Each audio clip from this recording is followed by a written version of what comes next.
Can you tell me where you were born? In Gambler's Yard on Princess Street, Scarborough, 1920. It's straight from the town. You come down Centerpeg Street onto Princess Street, and then we moved up to Long Westgate to a bigger house. Men went to sea and that, you know. It's a hard life. Oh, it was a big family on my dad's side. And on my mum's side, they were just ordinary people. They weren't seagoing people, not like my dad's side was. And when I got to 14, I went out working, and maybe 5 shillings a week in them days. Started with 2 and 6, half a crown. Scanning and baiting, 5 o'clock in the morning. Half a crown for lines, so that when they went out in the cobbles, they just dropped a line all the way on, and that caught the fish. That. And then when my father was on trawlers, the boys used to stand at Endett Castle, and they could tell any trawler who was sailing in them. So they used to be called foy lads, and they used to run and tell the wives, the skipper's wives, that they would be in as soon as the tide got to a certain pitch, you see. Things like that, I mean, you don't have them nowadays, no. They used to get tuppence off the skipper's wives. Or there would be lads of 14 and 16, you know. If they hadn't a boat to go in, nearly all the people that lived down the bottom end belonged to the sea. You know, their husbands maybe in trawlers and things like that. But my dad used to go to sea when he was 4-year-old in cobbles.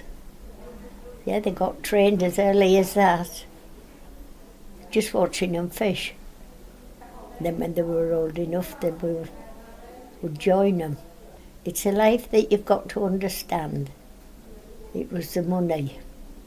They won't pay much for the fish. But then gradually it got better and better, and then it dropped again. Everybody was happy in their own way. They hardly ever shut the doors. We made our own fun. We were up on the dikes below the castle. It's a big dike affair, and we used to play hours up there in summer holidays, away from everything and that. But when you were old enough to work, that was it. Oh, when you were 10, always found a job to do. That's why the lads used to stand and watch for boats coming in so they could run and tell the wives. Are you sure it's him? If not, you're getting out next time. Getting out. Very broad talking was the fisher people. No then, lad. What's doing now? You'd get all such as that. No politeness. It was a good life, though. Other wives had skippers' daughters and that. Used to go to Boyce's and buy half a penny worth of bits of material. And we used to sit on curbside sewing, making little dolls' clothes, about 9 or 10, before war it is. We wanted for nothing, but it was never money or anything like that. You wanted anything doing, you run an errand for a penny for it, and thought you got the world. But I'm glad I'm not being born now. We were a far better life. I mean, nobody was envious of you, because we were all in the same boat, as they used to say. I wouldn't have liked to have been born any other time, I don't think. I'm 94 in October. Because you see, when my dad being a skipper, he wasn't allowed to draw dole when they were out of work. So she had to go out, do anything, you know. But he was always in, well, like middle of 1930s was the worst.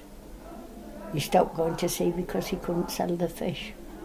It was too expensive to buy and then to resell.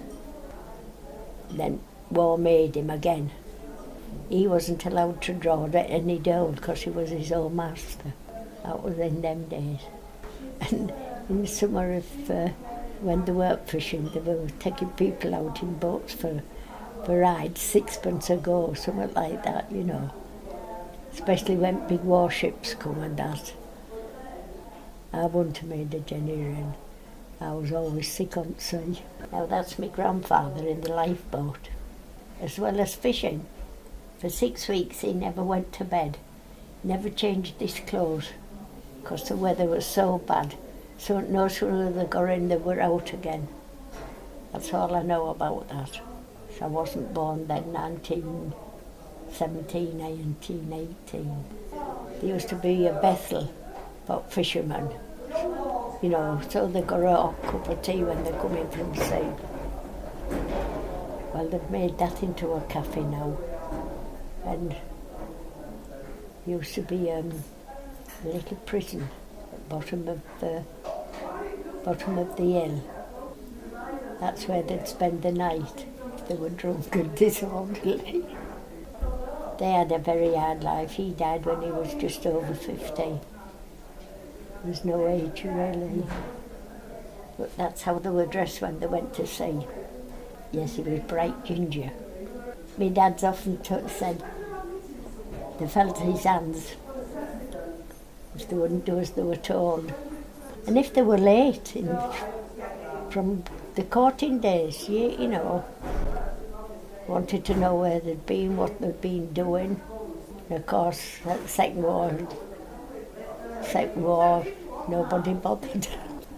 Down on the front, ready for, you know, you have to be somewhere near when lifeboat rockets went off and they'd all run to it. And it was ruining them days, you know, like that. Grandma never saw him for 5 weeks, only to get dry clothes. Place on front, facing this post office. What was a post office? Or is it now, game centre and things like that. There used to be a tunny. It was a place. And there used to be a tunny and it used to stink.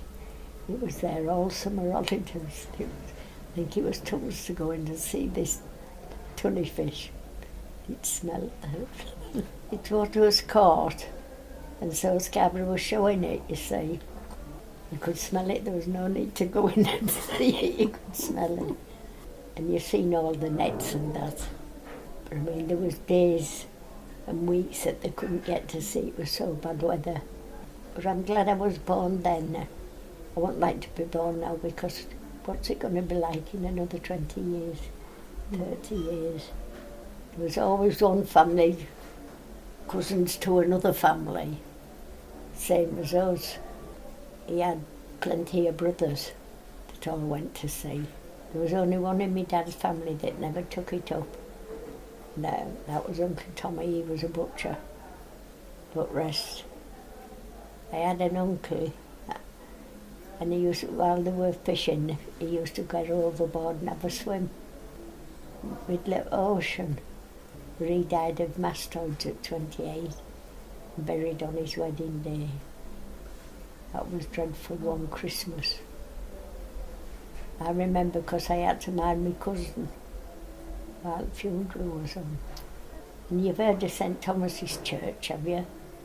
And that was a gorgeous church, right in the middle of Big Hill. Oh, it was pretty. I don't know what it is now. It isn't a church any longer. We used to go there on a night, you know, for games and such as that. That's when we got older. We weren't allowed in when we were younger. But the children of today have missed what we had, and it never cost a penny, because you made your own entertainment. There was no wireless, no televisions or anything. I mean, the Queen would tell you that, because she was born in 20. I think she was born 1925, wasn't she? There used to be a place called Bethel, and there was a man in there. He was most marvellous with the fishermen. If, you know, they used to, their oil skins and that used to cut the necks and thing when they were skating and baiting. He used to rub ointment on them and get them better before they went to sea again. He was a marvellous man. There wasn't nothing he could do. So they always went to him as soon as they got him from sea. All the fingers and that were stained with fish, you know, skate. Then we had fisher girls down. Now you couldn't understand a word they were saying, and people used to put them up for £0.50 a night. I know it was a honest job, but oh, if you'd have seen them going, they were filling tubs in no time. People used to stand and watch them. It used to stink. It was very hard work. It was for the women as well, because they used to bait and skein for them. It was all done by, you know where the Golden Ball is, pub? Up that passage. Is it like a passageway, isn't they? Up that way. Yeah, it's all altered now. There's cheap shops and things like that. You never got anything like that. It was cafes where they had dancing and, you know, tea dances and things like that. Small ice cream parlours. Now, there was one called Mrs. Riley, by God, could she make ice cream? We used to stand and watch her do it, you know. Then there used to be a singing shop down up front, just past the, you know where the tram is, end of the front. There used to be a singing shop there. You could go in, it was free, and have a good old sing-song on a big chart. It was all free, and so it was always full. There was always some. Then we'd have maybe a special singer, because in your kids' day, that's you used to roam. You see, you used to go into places like that because it was all free. I think there was one playing piano. I'm not quite sure, but it was like a little music hall. It was always full. And then there was Gaeliland, a big palace underneath. You know where the where the garage is now? That used to be Gaeliland. But it was all knocked down and made into that. And then one Saturday morning from Woolworths, what was top of Vernon Road with Maypole, or was it Lipton's? It was one of the shops. A tramway set off to go down, but it run away and it went clean over into Baths at bottom. Nobody was hurt, nobody were in Baths at the time. Went completely over. I have books somewhere with them all in, you know, showing you all the accidents, what happened and things like that. Because kids used to swear as well in them days, you know. Then all of a sudden they'd get a clip. Didn't matter who it was. Wasn't always your mother, it was neighbour or something like that, giving you such a clout. But we lived when Mum was first married. She got a little place called Gamble's Yard, and there was two. Her door was the first one up the passage. Then you walked a bit further, and Juliana had a goodie shop at the bottom, so her back door led out facing ours. But she had her own backyard. There was no such things as gardens and that. And there was another cottage in this backyard, and there was our lavatories, and our windows looked into the backyard. It was horrible, but it was 4 shillings a week. And then my mum had a chance of this bigger and better house, and she took it on Long Westgate. Nearly 12 shillings a week. What a difference. But all comfort. But it hadn't a bathroom in or anything like that. We used to have a tin bath in front of the fire and have a good bath like that. Kids today don't know. Put it that way.